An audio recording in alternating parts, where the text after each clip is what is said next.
Ji, thank you Urvashi जी, बहुत-बहुत धन्यवाद आपका।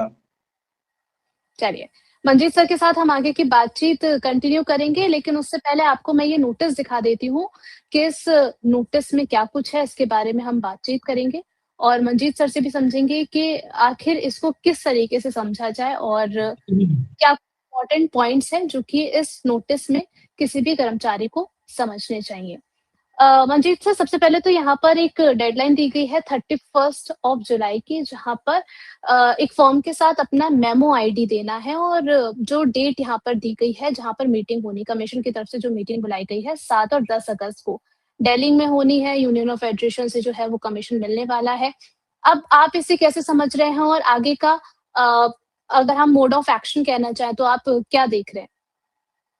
उर्वशी जी, देखिए जो 8वां सेंट्रल पे कमीशन है, वो आप देख रहे हैं कि 15 अप्रैल से लगातार कर्मचारी संगठनों के साथ अपनी मीटिंग्स कर रहा है, बैठकें कर रहा है और उनसे उनके सुझाव ले हुँ, रहा है। तो जी। ये कोई नया नहीं है, पहले भी दिल्ली में बैठकें हो चुकी हैं, उसके बाद दिल्ली में 2.0 की जो सीरीज़ थी, उसकी भी बैठकें कुछ हुई हैं, जिसमें उन्होंने जुडिशियल ऑफिसर्स जो एसोसिएशन है या जुडिशरी के जो एसोसिएशन है, उनके साथ बातचीत की थी। अभी ये दिल्ली 3.0 कह सकते हैं आप इसको, तीसरा राउंड है दिल्ली में, जो 7 हुँ, और 10 अगस्त को 2 दिन के लिए शेड्यूल्ड किया गया है। तो पे कमीशन अभी तक बहुत सारी जगहों पर अपनी बैठकें कर चुका है। आप जानते हैं देहरादून में किया है, जम्मू कश्मीर में, लेह लद्दाख में किया है, कोलकाता में कर हुँ, चुका है और उधर तेलंगाना में भी कर चुका है, हैदराबाद और बेंगलोर में कर चुका है। तो ऐसे करके हुँ, लखनऊ में भी बैठकें उसकी हो चुकी हैं। तो हुँ, लगभग-लगभग पे कमीशन भारत के जो प्रमुख शहर हैं, उनमें अपनी हुँ, बैठकें कर चुका है। 2, 4, 6 जो शहर बाकी हैं, मुझे लगता है कि पे कमीशन उनमें आने वाले समय में बैठकें करेगा। अभी फिलहाल जो ये तीसरा राउंड जो उनका बैठकों का शुरू हो रहा है, ये दिल्ली में होगा 7 और 10 अगस्त को। तो हम इसे बड़ा हुँ, पॉजिटिव नज़रिए से देख रहे हैं, क्योंकि अभी पीछे क्या हुआ कि 10-12 दिन से पे कमीशन की कोई अपडेट नहीं थी। तो कर्मचारियों जी। को थोड़ी चिंता होने लगी थी कि पे कमीशन की जो चेयरपर्सन है माननीय रंजना प्रकाश देसाई जी, हुँ, तो उन्होंने उन्हों उनको जो है हाल-फिलहाल में महाराष्ट्र सरकार ने, फिर उसके बाद पश्चिम बंगाल की सरकार ने अपने यहाँ यूसीसी जो उनकी ड्राफ्टिंग कमेटी होगी, उसका भी चेयरपर्सन बनाया था। तो कर्मचारी और पेंशनर्स को ये थोड़ा-सा डाउट होने लगा था, कहीं ऐसा तो नहीं कि इतने सारे टास्क, इतने सारे असाइनमेंट होने की वजह से हमारा पे कमीशन डिले हो जाए। तो उस समय हमने माननीय पे कमीशन से भी गुजारिश की थी कि अपना अगला शेड्यूल जारी करें हुँ, ताकि कर्मचारियों में ये निराशा ना पहुंचे। भारत सरकार से भी हुँ, आग्रह किया था और अभी जैसा आप देख रहे हैं कल परसों में ये शेड्यूल आ ही गया है दिल्ली का। तो इस बार उम्मीद है पे कमीशन बहुत स्पीड में काम कर रहा है और हमें पूरा भरोसा भी है कि इस बार कुछ पहले से बेहतर होगा। ठीक है और सर पहले भी हमारी हमेशा से ही बातचीत रही है सारे अपडेट्स को लेकर के जब भी आपसे डिस्कशन होता है कुछ ना कुछ अब यहाँ से पॉजिटिव साइड्स की तरफ ही बढ़ते हुए नज़र आ रहे हैं कमीशन की तरफ। लेकिन अगर हम बात करें अपकमिंग मीटिंग की तो आपने कहा पहले भी कई सारी मीटिंग्स हो चुकी हैं और अब क्योंकि बीच में गैप हो गया तो कर्मचारी भी कहीं न कहीं इस बात के लिए थोड़े से उत्सुक रहते हैं कि कोई अपडेट निकल कर के जी। आए। अब जो मीटिंग्स होती हैं सर उसमें हम समझना चाह रहे हैं कि कितना वक़्त दिया जाता है और क्या नाम है, कितना टाइम मिलता है बात करने के लिए? कैसे पूरा जी। प्रोसेस होता है सर? क्योंकि आपने तो कई सारे मीटिंग्स की हैं, थोड़ा-सा एक्सपीरियंस शेयर कीजिए प्लीज़। देखिए उर्वशी जी, तरीका यही है, कमीशन केवल उन्हीं संगठनों को आमंत्रित करता है, मतलब उन्हीं को मौका देता है जिन्होंने अपने मेमोरेंडम ऑनलाइन पहले से ही सबमिट किए हुए हैं, जिसकी डेट मेरे ख्याल से जून में थी, 30 जून को थी। हुँ, तो या 15 जून थी मेरे ख्याल से। तो जिन लोगों ने मेमोरेंडम सबमिट कर रखे हैं, वो जब अपील करते हैं पे कमीशन से शेड्यूल डेट पर मीटिंग के लिए, तो पे कमीशन उन्हें इनवाइट करता है और ऐसी कोई मतलब बहुत बंदिश वाली बात कभी रही नहीं है, लेकिन 10, 15, 20 मिनट बात करते हैं वो और जितने भी इश्यूज़ हैं उनको अच्छे से सुनते हैं, क्रॉस क्वेश्चनिंग की ज़रूरत पड़ती है तो मैंने देखा कि सेक्रेटरी साहब क्रॉस क्वेश्चनिंग भी करते हैं। बहुत सारी चीज़ों हुँ, में मतलब डिस्कशन होता है, एक हेल्दी डिस्कशन होता है और वो हुँ, इत्मीनान से सभी बातों को सुनते हैं, नोट करते हैं, जहाँ उनको ज़रूरत लगती है नोट करने की, नोट करते हैं।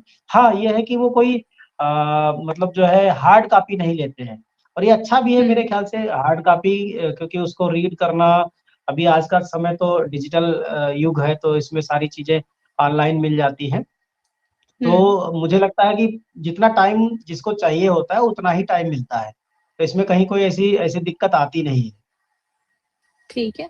और सर पहले भी हमने इसके बारे में बातचीत की है, तो अगर हम पिछली खबर से उठाएँ मुद्दा या फिर पिछली मुलाकात की बात करें, तब से लेकर के अब तक क्या कुछ प्रोग्रेस आपको देखने को मिला है? और अगर अब मीटिंग करने के लिए जाते हैं, तो क्या कुछ इम्पोर्टेंट पॉइंटर्स हैं, जहाँ पर मेनली फोकस किया जाएगा? उर्वशी जी देखिए, इसमें क्या है कि पे कमीशन अलग-अलग जो मिनिस्ट्रीज़ हैं, उनके तहत जो अलग-अलग कैडर की जो एसोसिएशंस हैं या उनकी जो हुँ, फेडरेशंस हैं, ऑर्गेनाइजेशंस हैं, तो उनके मुद्दों पे लेता है सजेशन। सपोज़ दैट हुँ, कि मान लीजिए टीचिंग कैडर है, तो टीचिंग कैडर की जब एसोसिएशन जाएगी, तो टीचर हुँ, से जुड़े हुए मुद्दों को वहाँ पर रखेगी। सपोज़ हुँ, दैट कि रेलवे की यूनियन है, उसमें भी रेलवे में भी स्पेसिफिक मान लीजिए एसएनटी जो मतलब जो है ट्रैक मेंटेनर्स यूनियन है, सिग्नल वाली सिग्नल एंड मतलब जो है टेलीकॉम, उनकी एसोसिएशन है, तो वो अपने सिग्नल और टेलीकॉम वाले जो एम्प्लॉइज़ हैं, उनके बारे में बात करेंगे। वे हुँ, फेडरेशंस जो कॉमन फेडरेशन है, मतलब जो सबको आत्मसात करके चलते हैं, जिसमें सभी सेंट्रल गवर्नमेंट एम्प्लॉइज या उनके डिपार्टमेंट शामिल हैं, वो कॉमन मुद्दों पे बात करते हैं। आमतौर पर पे कमीशन मतलब जो है वेरियस डिपार्टमेंट्स की, वेरियस कैडर्स की स्पेसिफिक समस्याओं को सुनता है, उनको नोट करता है, उनके लिए समाधान सुनता है, उनके लिए समाधान प्रस्तुत करता है। तो तरीका ये होता है। जैसे अगर हम बात हुँ, करें कि हमने all India NPS employees federation के बिहाफ पर जब मुलाकात की, तो हमने एक यूनिफॉर्म व्यवस्था की बात की। हम बात करते हैं कि हुँ, हमेशा एक भारत श्रेष्ठ भारत की, ताकि हुँ, चाहे वो यूनियन टेरिटरी का कर्मचारी हो, चाहे यूनियन टेरिटरी में चाहे वो दिल्ली का हो, चाहे जम्मू का हो, चाहे लेह लद्दाख का हो, चाहे वो दमन-दीव का हो, चाहे वो पुडुचेरी का हो, चाहे वो चंडीगढ़ का हो, तो चाहे वो अंडमान निकोबार का हो।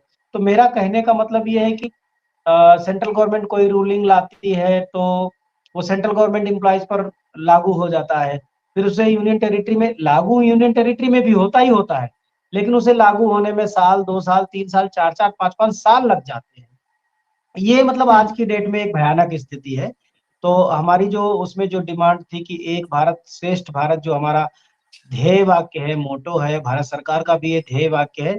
तो ऐसी व्यवस्था होनी चाहिए, कोई भी सर्कुलर या कोई भी सरकार का गज़ट निकले तो उसमें से स्पष्ट मेंशन होना चाहिए कि ये नियम या ये गज़ट या ये नोटिफ़िकेशन केंद्र सरकार एवं केंद्र शासित प्रदेश के कर्मचारियों पर लागू होगा। ऐसा करके मेंशन होना चाहिए और उसकी कॉपी हुँ, उनके चीफ सेक्रेटरीज़ को भेजी जानी चाहिए, मतलब स उनको उनको मेंशन की जानी चाहिए।